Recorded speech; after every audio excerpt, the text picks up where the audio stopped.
If you're trying to buy a house, but your credit score isn't where it needs to be, this video is going to show you exactly what to do, so the bank says yes instead of no. Stick with me. I've got a step-by-step plan you can start today. Here's the plan.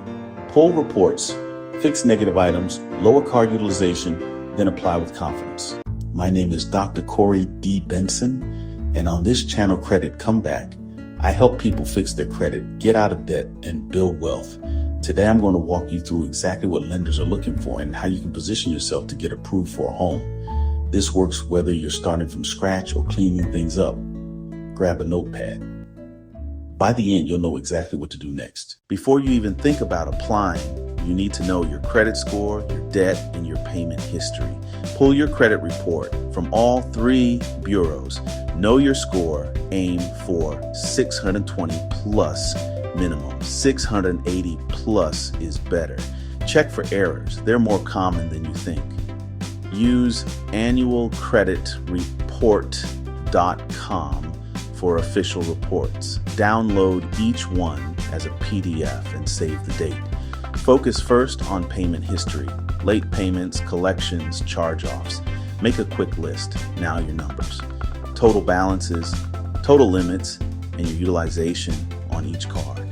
If a card is $1,000 limit with $400 balance, that's 40%. We want each card under 30%, ideally under 10%, because utilization heavily impacts your score. Benchmark 620 opens doors for many FHA loans.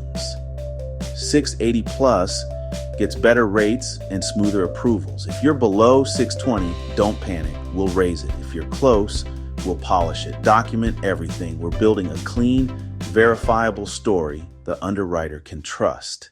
You don't need perfect credit. You need clean credit. Pay all bills on time.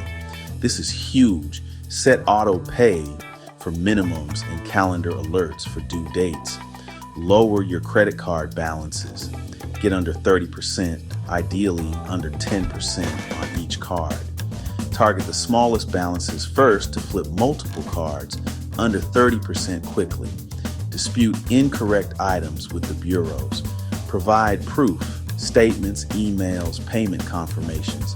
If you have collections, avoid creating new ones. If negotiating, get any deal in writing first. Ideally, a pay for delete. Recent negatives hurt the most. Protect the next 90 days like your approval depends on it, because it does.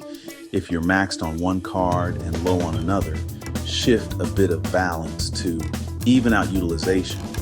Ask your card issuer for a credit limit increase without a hard pull. A higher limit can drop utilization instantly. Banks don't just look at your score, they look at your behavior. Payment history is most important. On-time streaks tell lenders you follow through. Next is your debt-to-income ratio, DTI. Keep your total monthly debts low compared to your gross income. Stability matters. Steady job and consistent income deposits strengthen your file.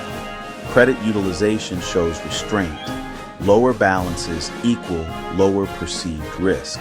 You're not trying to impress the bank. You're trying to show them you're low risk. Line up these signals and approvals follow. Don't open new credit accounts. Don't make big purchases. Keep balances low. Save for your down payment and reserves. New accounts trigger hard pulls and lower your average age. Both can ding your score. Automate saving for down payment, closing costs, and a few months of reserves. Keep everything steady. Same job, same account, same spending pattern. So underwriting sees consistency. If you want the bank to say yes, you need to look like a safe borrower. Talk to a lender before applying. Ask, what do I need to improve before applying? Then follow their plan for 30-60 days. Small tweaks now can save thousands over your loan. If you're serious about fixing your credit and getting approved for a home, make sure you subscribe to Credit Comeback. I'm going to walk you step by step through this entire journey. CreditLeveler.com.